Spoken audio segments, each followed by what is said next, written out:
आप लोगों को हम घनाभ के बारे में बताए थे। आज हम घन पर डिस्कस कर लेते हैं, घन के बारे में समझ लेते हैं।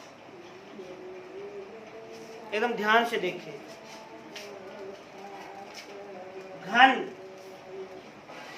अंग्रेजी में क्यूब कहते हैं। क्यूब घन एक ठोस आकृति है, और कल बताए थे ठोस आकृति में 3 विमाएं होती है, लंबाई, चौड़ाई और ऊंचाई होती है। घन का निर्माण वास्तव में वर्ग से होता है, वर्ग से। जैसे घनाभ का निर्माण कल बताए थे आयत से होता है, उसी प्रकार घन का निर्माण वर्ग से होता है। तो घन किसे कहते हैं? सबसे पहले परिभाषा समझा। घन किसे कहते हैं? घन का परिभाषा क्या होता है? जब दो सर्वांग सम वर्ग को एक दूसरे के समांतर वर्ग के भुजा के बराबर दूरी पर रखकर संगत शीर्ष को मिला दिया जाए तो जिस ठोस आकृति का निर्माण हो उस ठोस आकृति को घन कहते हैं, क्यूब कहते हैं। परिभाषा हम बोले हैं, जब दो सर्वांग सम वर्ग को एक दूसरे के समांतर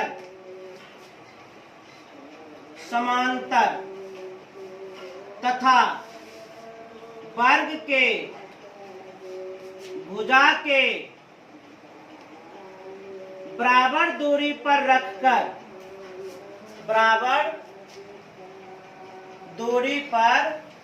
रखकर संगत शीर्ष को मिला दिया जाए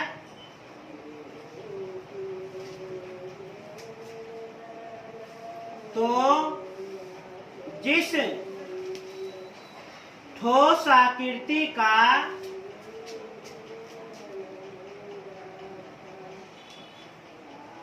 निर्माण हो उसे घन कहते हैं।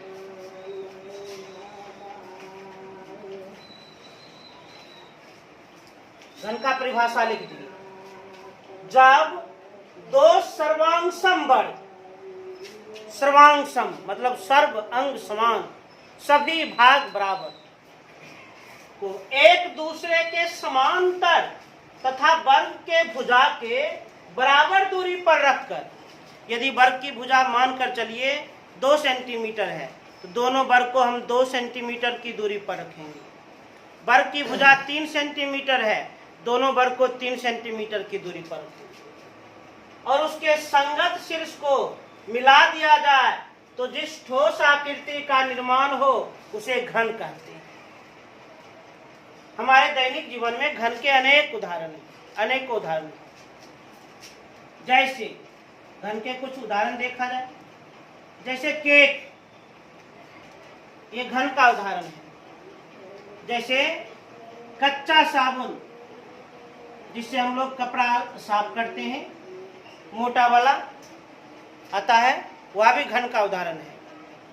जैसे ये मैचिंग बॉक्स, ये जो आप देख रहे हैं, ये भी तो घन का ही उदाहरण है। ये घन का उदाहरण है। इसी प्रकार हमारे दैनिक जीवन में बहुत ऐसे वस्तु मिल जाते हैं जो घन है। अब इसको थोड़ा चित्र से समझा जाए। सबसे पहले हम वर्ग बनाते हैं।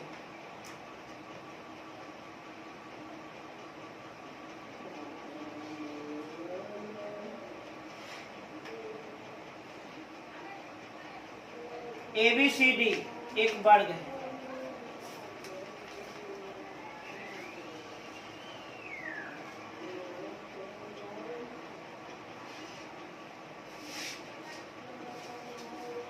PQRS ये भी वर्ग है। ABCD एक वर्ग है, PQRS ये भी एक वर्ग है। जब दो सर्वांग सम वर्ग, ये दोनों वर्ग सर्वांग सम है, अर्थात सर्व अंग एक समान। सरल भाषा में ये दोनों वर्ग एक दूसरे को पूर्ण रूपेण ढक लेगा, ओवरलैप कर लेगा। ये दोनों वर्ग एक दूसरे को पूर्ण रूपेण ढक लेगा। चूंकि ये दोनों वर्ग सर्वांग सम है तो इसका सर्वांग समान, संगत भुजा भी बराबर, संगत कोण भी बराबर। और जब दो वर्ग सर्वांग सम हो तो वे एक दूसरे को पूर्ण रूपेण ढक लेगा। कहने का अर्थ यदि इस वर्ग को उठाकर हम इस पर रख देंगे तो उसे पूर्ण रूपेण ढक लेगा, पूर्ण रूपेण। अर्थात ए बी भुजा, अच्छा इसमें संगत भुजा को पहचाना जाए।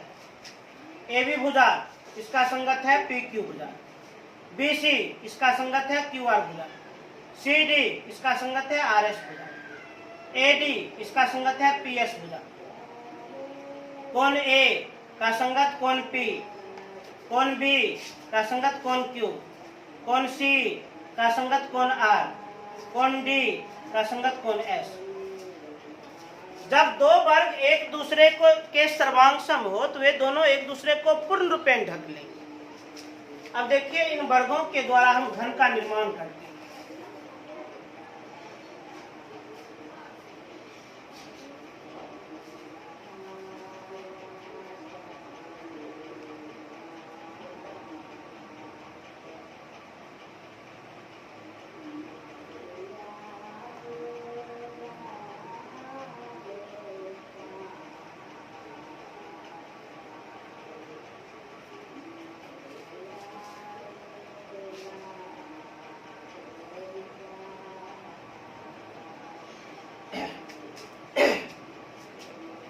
एकदम ध्यान पूर्वक देखिए। जब ध्यान से देखिएगा तो आपको ऐसा लगेगा कि ए बी सी डी जो वर्ग है ये पीछे में है और पी क्यू आर एस जो वर्ग है ये सामने में है। ये दोनों वर्ग सर्वांग सम है और एक दूसरे के समांतर है और एक दूसरे से कितनी दूरी पर है, जितना वर्ग का भुजा है। यदि वर्ग का भुजा 2 सेंटीमीटर तो 2 सेंटीमीटर की दूरी पर है, वर्ग का भुजा 3 सेंटीमीटर तो 3 सेंटीमीटर की दूरी पर है। परिभाषा देखिए, जब दो सर्वांग वर्ग को एक दूसरे के समांतर तथा वर्ग के भुजा के बराबर दूरी पर रखकर संगत शीर्ष को मिला दिया जाए, मिला दीजिए। ए को पी से, बी को क्यू से, सी को आर से, डी को एस से, तो जिस ठोस आकृति का निर्माण होता है उसी ठोस आकृति को हम घन कहते हैं।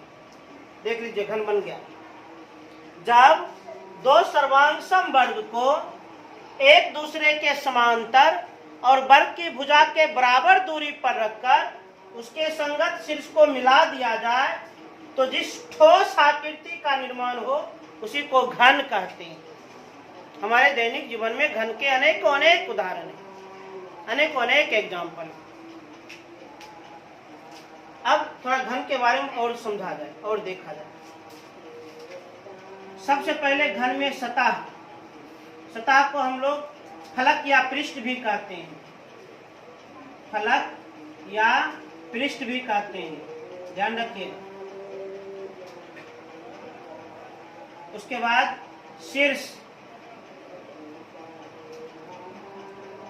किनारा, विकर्ण। घन में कुल 6 सतह होते हैं, 6, और प्रत्येक सतह वर्गाकार और प्रत्येक वर्ग एक समान। घन में कुल 6 सतह होते हैं, प्रत्येक सतह वर्गाकार और प्रत्येक वर्ग एक समान। जैसे इसमें देखिए, ऊपर में एक वर्ग दिख रहा होगा APDS, APSD, नीचे में भी वर्ग BQRC, इस साइड में भी वर्ग ABQP, उस साइड में भी वर्ग CRSD, उसके बाद पीछे भी वर्ग ABCD, आगे भी वर्ग PQRS। घन में कुल 6 सतह होती है, प्रत्येक सतह वर्ग है और सभी वर्ग एक समान। इसको आप देख भी सकते हैं। जैसे देखिए घन का उदाहरण है। घन में कुल 6 सतह होती है। अब प्रत्येक सतह एक वर्ग है। ये सतह जो व्हाइट आप देख रहे हैं, व्हाइट कलर, ये भी वर्ग है, ये भी वर्ग है, ये भी वर्ग है, ये भी वर्ग है, ये भी वर्ग है, और ये देख लीजिए ये भी वर्ग है। ये वर्ग है। त्रिभुज तो नहीं कहेंगे, वृत्त तो नहीं कहेंगे, आयत तो नहीं कहेंगे, ये क्या है? वर्ग है। एक घन में कुल 6 सतह होती है और प्रत्येक सतह एक वर्ग। इसका मतलब घन में कुल 6 सतह, सभी 6 सतह समान वर्ग, एक समान। अब शीर्ष, घन में कुल 8 शीर्ष होते हैं। शीर्ष एक प्रकार का बिंदु है, वैसा बिंदु जहां घन की तीनों विमाएं मिलती है। घन का शीर्ष किसे कहते हैं? घन की तीनों विमाएं जिस बिंदु पर मिलती है उसी बिंदु को घन का शीर्ष कहते हैं। शीर्ष एक प्रकार का बिंदु है, वह बिंदु जहां तीनों विमाएं मिलती है। जैसे यहां पर देखिए, ऊपर में 4 गो शीर्ष, ए, पी, एस, डी, और नीचे में भी 4 गो शीर्ष, बी, क्यू, आर, सी। घन में कुल 8 शीर्ष होते हैं। शीर्ष एक बिंदु है, वह बिंदु जहां तीनों विमाएं मिलती है। अब इसे भी देख लीजिए, 1, 2, 3, 4, 4 नीचे होगा, 5, 6, 7, 8। उसके बाद किनारा, घन में कुल 12 किनारे होते हैं। कुल 12 किनारे होते हैं और सभी किनारा एक समान। किनारा किसे कहते हैं? घन की 2 सतहें जिस रेखा पर मिलती है उसी रेखा को घन का किनारा कहते हैं। घन की 2 सतहें जिस रेखा पर मिलती है उसी रेखा को घन का किनारा कहते हैं। घन में कुल 12 किनारे होते हैं, सभी किनारा एक समान। जैसे आप देखिए, ये जो ब्लू सतह देख रहे हैं और ये जो व्हाइट सतह देख रहे हैं, ये इस रेखा पर मिल रही है, ये किनारा हुआ। इसी प्रकार से देखिए, इसी प्रकार से ध्यान देखिए, ऊपर में 4 किनारा, 1, 2, 3, 4, 4 नीचे में 5, 6, 7, 8, 4 और है 9, 10, 11 और 12। घन में कुल 12 किनारे होते हैं और सभी किनारों की लंबाई एक समान होती है, एक जैसी होती है। अब विकर्ण, विकर्ण किसे कहते हैं? घन के सम्मुख शीर्ष को मिलाने वाली रेखाखंड विकर्ण कहलाती है। चूंकि घन में 8 शीर्ष होते हैं और जब हम सम्मुख शीर्ष को मिलाएंगे तो कुल 4 रेखाखंड तैयार होगी। इस प्रकार से हम कह सकते हैं घन में विकर्ण की संख्या 4 और चारों विकर्ण एक समान, चारों विकर्ण एक जैसा होता है। फिर से इसको देख लिया जाए। घन एक ठोस आकृति है। घन का निर्माण वर्ग से होता है। और एक चीज और जान लीजिए, घन एक ऐसा ठोस आकृति है जिसमें लंबाई, चौड़ाई, ऊंचाई तीनों एक समान होता है, तीनों बराबर होता है। घन एक ऐसा ठोस आकृति है जिसकी लंबाई, चौड़ाई, ऊंचाई तीनों एक समान, तीनों बराबर होती है। घन का परिभाषा, जब 2 सर्वांग समवर्ग को एक दूसरे के समांतर रखकर वर्ग की भुजा के बराबर दूरी पर रखकर संगत शीर्ष को मिला दिया जाए तो जिस ठोस आकृति का निर्माण हो उसी ठोस आकृति को घन कहते हैं। हमारे दैनिक जीवन में घन के अनेक उदाहरण हैं। केक, कच्चा साबुन, ये जो हम मैचिंग बॉक्स दिखला रहे हैं, ये मैचिंग बॉक्स। इसी प्रकार से हमारे दैनिक जीवन में घन के अनेक उदाहरण हैं। उसके बाद घन के बारे में और कुछ बताए। घन में कुल 6 सतह होते हैं। प्रत्येक सतह वर्ग के आकार का होता है और सभी वर्ग एक समान। घन में 8 शीर्ष होते हैं। शीर्ष वह बिंदु है जहां घन की तीनों विमाएं मिलती है। घन में कुल 12 किनारे होते हैं। सभी किनारों की लंबाई एक समान होती है और घन में 4 विकर्ण होते हैं। चारों विकर्ण एक समान होते हैं। अब आप लोग इसको तेजी से उतार लें, तेजी से।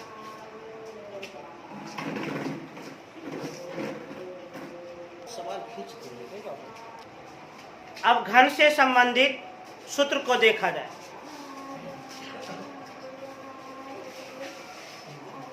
घन के संपूर्ण पृष्ठ का क्षेत्रफल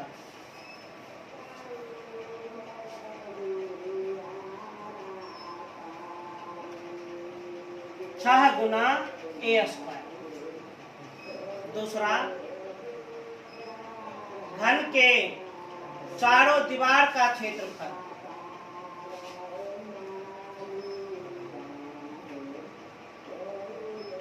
चार गुना ए स्क्वायर। तीसरा, घन का आयतन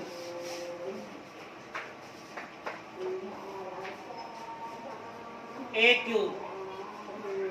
चौथा, घन के विकर्ण √3 गुना ए, जहां ए क्या है? घन का किनारा या भुजा। ये चारों सूत्र को अब हम बारी बारी से समझाते हुए प्रमाणित करेंगे। आप लोग इन सूत्रों को तेज से उतार लें।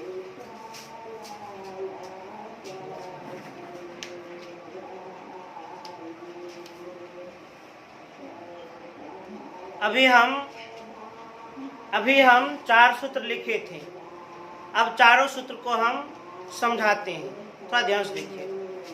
घन, सबसे पहले एक हम घन बना लेते हैं।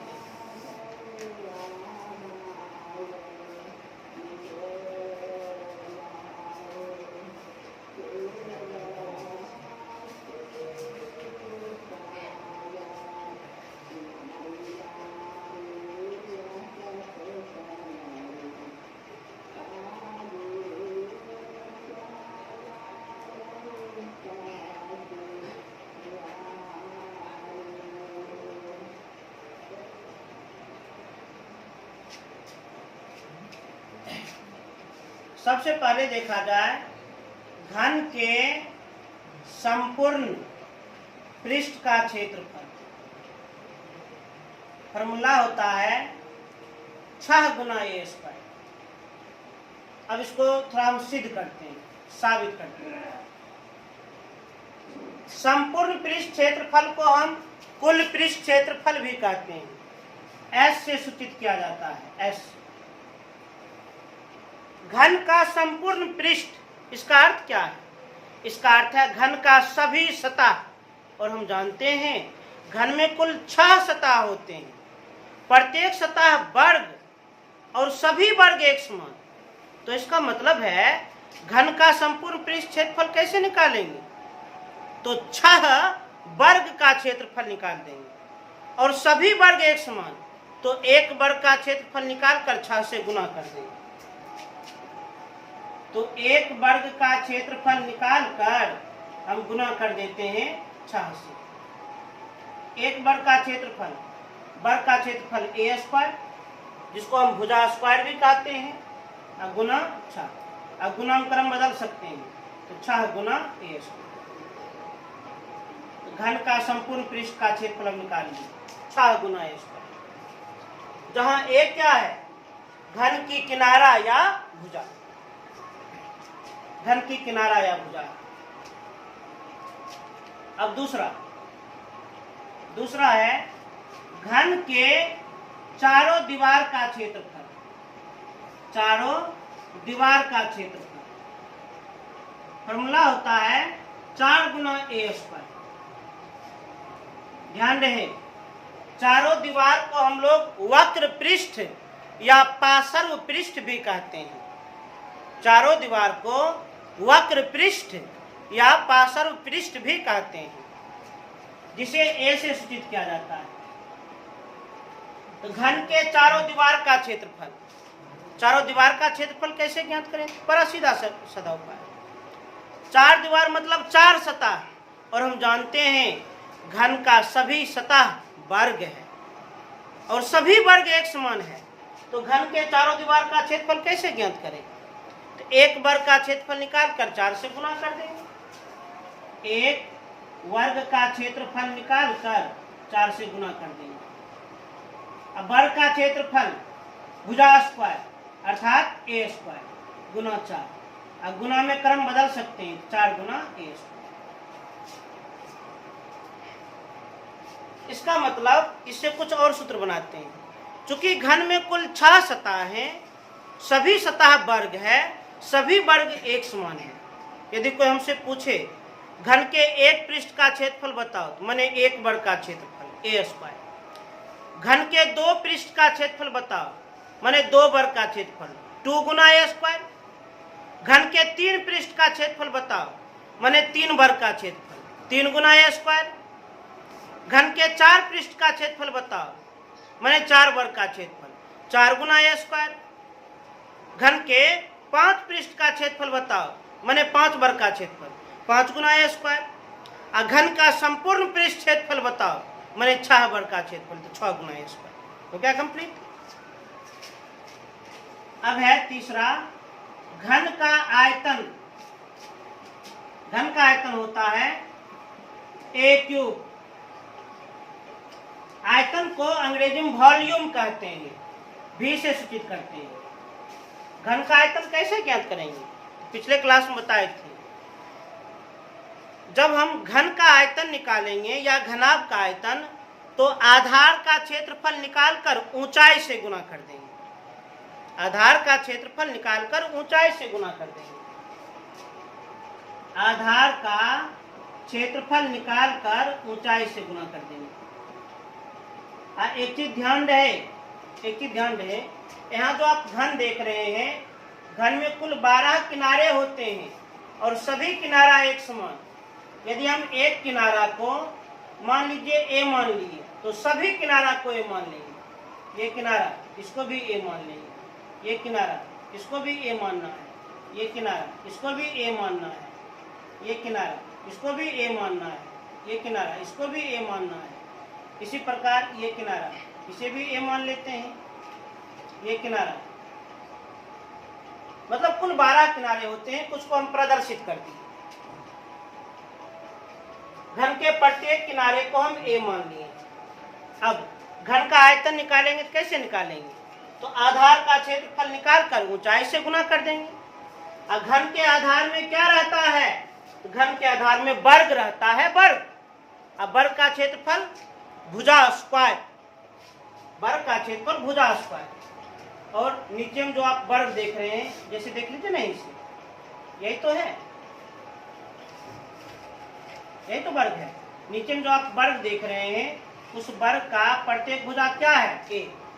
तो आधार का क्षेत्रफल माने वर्ग का क्षेत्रफल, वर्ग का क्षेत्रफल भुजा स्क्वायर अर्थात ए स्क्वायर। अब गुना ऊंचाई, और घन का जो ऊंचाई माने हैं वह ऊंचाई भी तो हम ए माने हैं, गुना ए क्या हो जाएगा? ए क्यूब।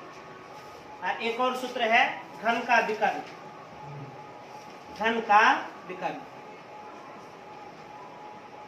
इसे आप पाइथागोरस प्रमेय और कुछ विशेष प्रमेय के आधार पर प्रमाणित कर दीजिएगा। घन का विकर्ण √3 गुना ए होता है, जहां ए का अर्थ क्या है? ए का अर्थ घन का किनारा या भुजा। तो घन से संबंधित चारों सूत्र को थोड़ा हम समझ लिए। घन के संपूर्ण पृष्ठ का क्षेत्रफल या कुल पृष्ठ का क्षेत्रफल 6 गुना ए स्क्वायर। घन के चारों दीवार का क्षेत्रफल या वक्र पृष्ठ का क्षेत्रफल या पार्श्व पृष्ठ का क्षेत्रफल 4 गुना ए स्क्वायर। घन का आयतन ए क्यूब। घन का विकर्ण √3 गुना ए, जहां ए क्या है? घन का किनारा या भुजा है। संपूर्ण पृष्ठ क्षेत्रफल को एस से सूचित करते हैं।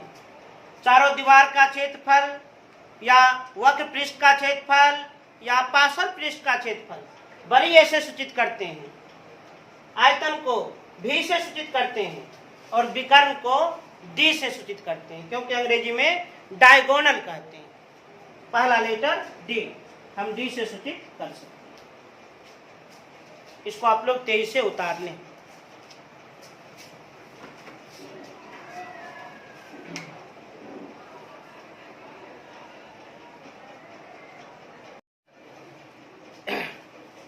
घन और घनाभ, इसका पूरा कॉन्सेप्ट हम आप लोगों को दे चुके हैं। जो भी आवश्यक सूत्र है बता दिए हैं, उसमें से बहुत सारे सूत्र को हम प्रूव्ड भी कर दिए हैं। अब हम कुछ प्रश्नों का प्रैक्टिस कर लेते हैं। तो डॉक्टर केसी सिन्हा का बुक स्टूडेंट फ्रेंड्स का प्रकाशन, एक्सरसाइज 15 निकाल लीजिए। एक्सरसाइज 15 टाइप 1 क्वेश्चन नंबर 1, रिक्त स्थानों को भरें।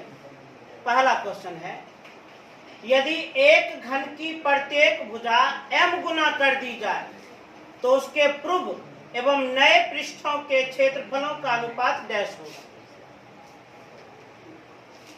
देखिए प्रश्न दीजिए क्या कहता है, यदि एक घन की प्रत्येक भुजा m गुना कर दी जाए तो उसके पूर्व और नए पृष्ठों के क्षेत्रफलों का अनुपात डैश होगा।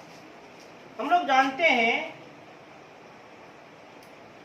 घन के संपूर्ण पृष्ठों का क्षेत्रफल, संपूर्ण पृष्ठों का क्षेत्रफल क्या होता है, 6 गुना ए स्क्वायर, 6 गुना ए स्क्वायर। अब यहां कुछ समझिए, जहां एक अर्थ क्या है, किनारा या भुजा।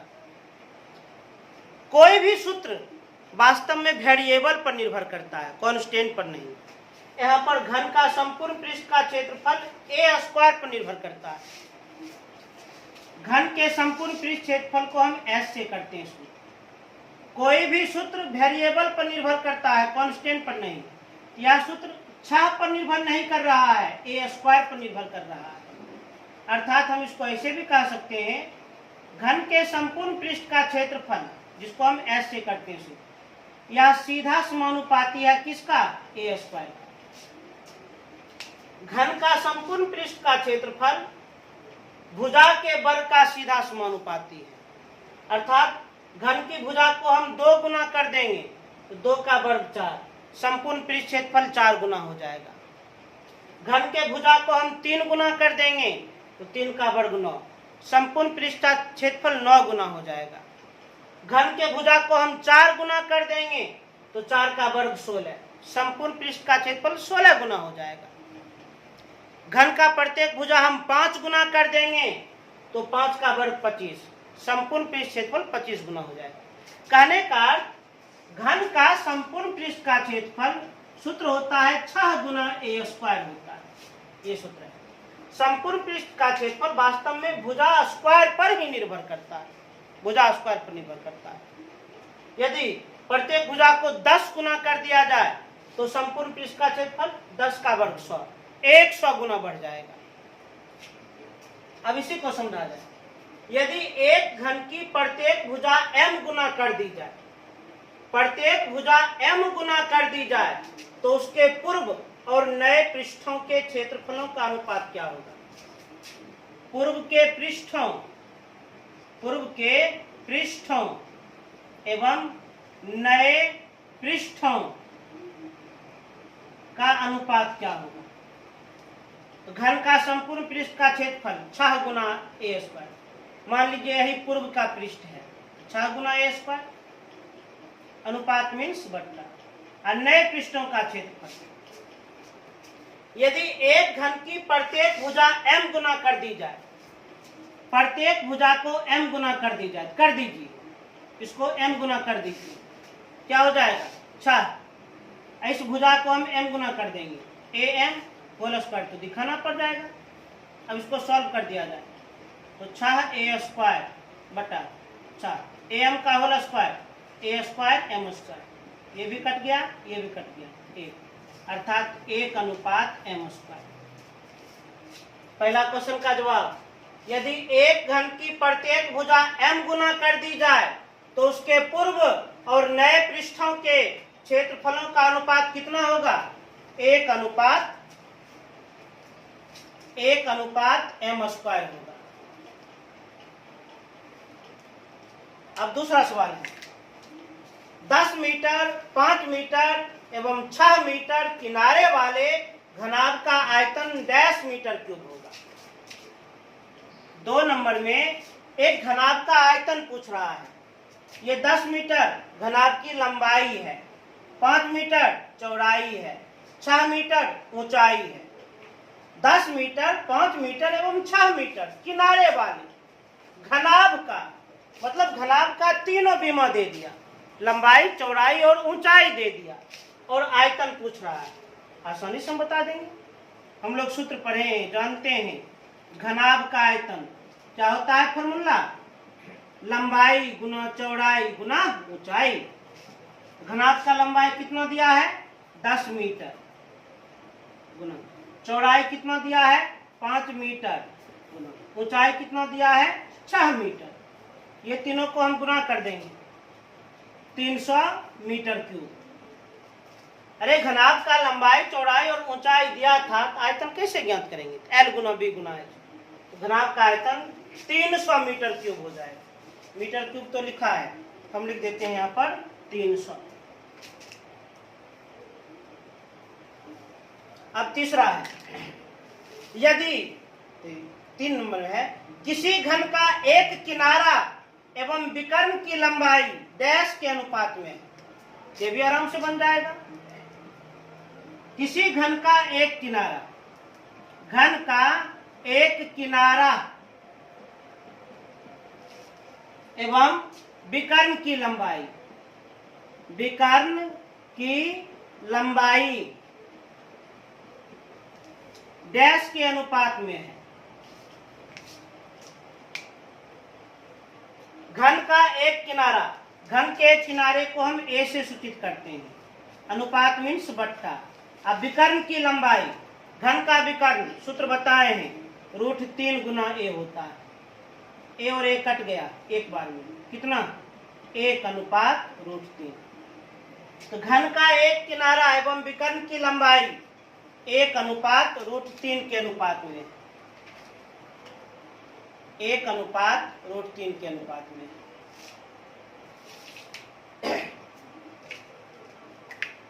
आप लोग इसे तेजी से उतार लिए, तेज उतार लिया जाए। उतारिए जब भी तो वीडियो को रोक रोक करके उतारिए।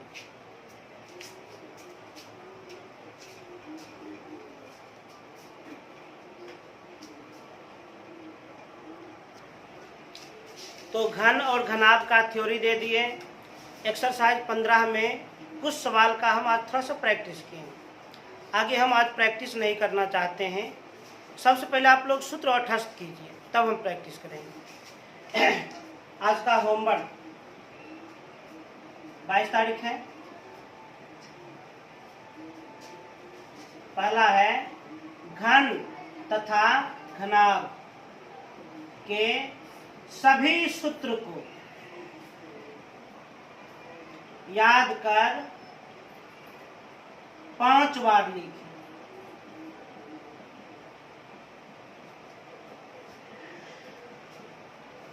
सूत्र जितना याद रहेगा उतना आपको सवाल बनाने में आसानी होगी।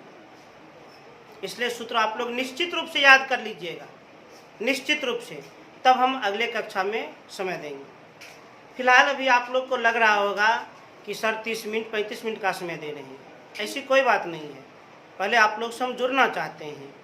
आने वाले समय में ऐसा भी हो सकता है 1 घंटा गणित का, 1 घंटा फिजिक्स का और 1 घंटा हम केमिस्ट्री का भी देंगे। उसके लिए पहले आपको तैयार रहना पड़ेगा, खुद से तैयार रहना पड़ेगा। जब भी कुछ उतारने का बारी आवे, आप लोग स्लो करके, रोक रोक करके उतार लीजिएगा। और जो बच्चे नहीं उतार पाते हैं तो वीडियो के नीचे में एक लिंक दिया गया होगा डिस्क्रिप्शन में, वहाँ लिंक में जा कर के उसको आप लोग डाउनलोड कर लीजिएगा। PDF के द्वारा उसको आप लोग उतार लीजिएगा। और अभी फ़िलहाल 30-35 मिनट का हम वीडियो तैयार कर रहे हैं। जैसे ही थोड़ा और अच्छा हो जाएगा तो उसके बाद हम एक एक घंटा का, दो दो घंटा का, यहाँ तक कि तीन तीन घंटा का भी वीडियो डालने का हम कोशिश करेंगे। 1 घंटा मैथ का, 1 घंटा फिजिक्स का और 1 घंटा केमिस्ट्री का। अभी हम फ्री में सेवा दे रहे हैं, इसलिए हम अभी सभी आदमी से, जो भी छात्र हमसे जुड़े हैं, सबसे हम ये कहना चाहेंगे, इस चैनल को आप लोग सब्सक्राइब कर दीजिए, लाइक कर दीजिए और ज़्यादा से ज़्यादा दोस्तों में शेयर कीजिए। शिक्षा सबके लिए जरूरी है, सबके लिए आवश्यक है, एकदम फ्री ऑफ कॉस्ट। अधिक से अधिक छात्रों को जोड़िए, आप लोग का यदि सहयोग मिलेगा तो 9th का फिजिक्स, केमिस्ट्री, मैथ, बायोलॉजी हम कंप्लीट ऑनलाइन ही कर देंगे, लेकिन आप लोग का सहयोग चाहिए। आपके सहयोग के बिना हम कुछ भी नहीं हैं। आपका सहयोग जितना अच्छा रहेगा उतना हम काम कर पाएंगे, इसलिए हम आपसे उम्मीद फिर से कर रहे हैं, आप लोग अपने दोस्तों में इस बात की जानकारी दीजिएगा, चैनल को सब्सक्राइब कीजिएगा, लाइक कीजिएगा और अधिक से अधिक शेयर कीजिएगा और अपने दोस्त को भी जागरूक कीजिएगा। फिर हम अगले कक्षा में मिलेंगे।